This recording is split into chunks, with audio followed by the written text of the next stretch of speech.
Intellectual forum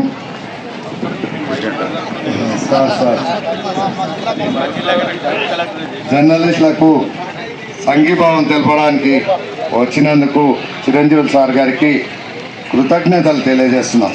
సార్కు ఇక్కడ జేసీ గారు చేసి ఉన్నారు. సార్కు అత్యంత జర్నలిస్టుల సమస్యలు అన్నీ కూడా తెలుసు. ఈరోజు సొంత ఇంటి కోసం 3 దశాబ్దాలుగా జర్నలిస్టులు ఈరోజు రోడ్డు మీద వచ్చి ధర్నా దీక్షలు చేయాల్సిన పరిస్థితి వచ్చింది సార్.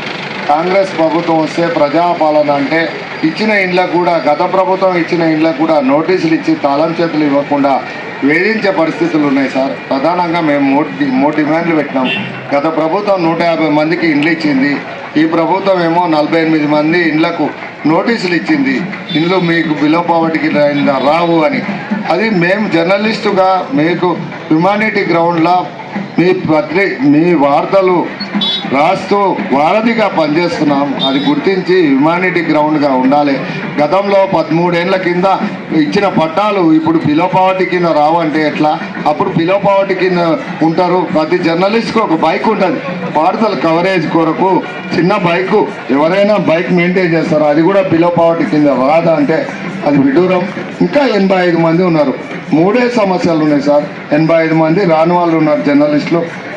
ఇంటి తాళాలు ఇవ్వకుండా 45 మందికి కాంగ్రెస్ ప్రభుత్వం అధికారంలోకి వచ్చినాక నోటీసులు ఇచ్చింది సార్.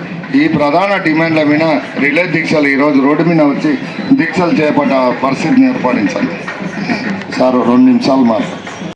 వాకటి అశోక్ కుమార్ గారికి, అదేవిధంగా జర్నలిస్ట్ మిత్రులందరికీ, నాతో వచ్చినటువంటి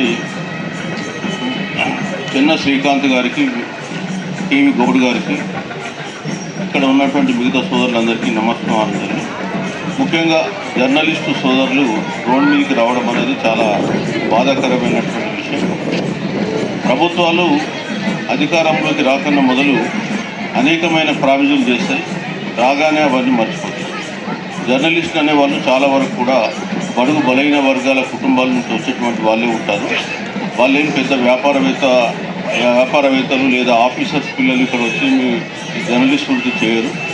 మరి జర్నలిస్ట్ అనే వాళ్ళు అటు ప్రభుత్వానికి ఇటు సమాజానికి మధ్య వారధులుగా పనిచేస్తారు. అనునిత్యం అనేకమైనటువంటి రిస్కులు తీసుకొని వాళ్ళు వార్తలు సేకరించి ప్రజలకు అందజేస్తూ ఉంటారు.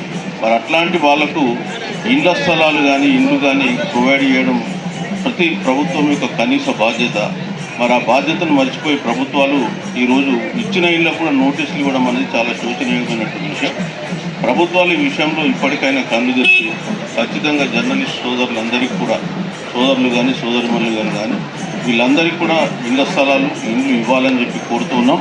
అదేవిధంగా జర్నలిస్టులకు కూడా ముఖ్యమైన డిమాండ్ ఏంటంటే కనీస వేతనం కూడా వాళ్ళకి ఇవ్వాలి. మినిమం పే స్కేల్స్ కూడా వాళ్ళకి లేవు.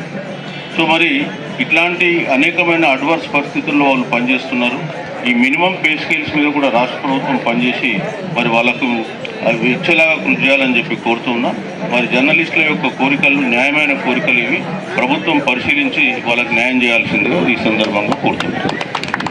ధన్యవాదాలు సార్. సార్కు సాధక బాధకాలు అన్నీ తెలుసు.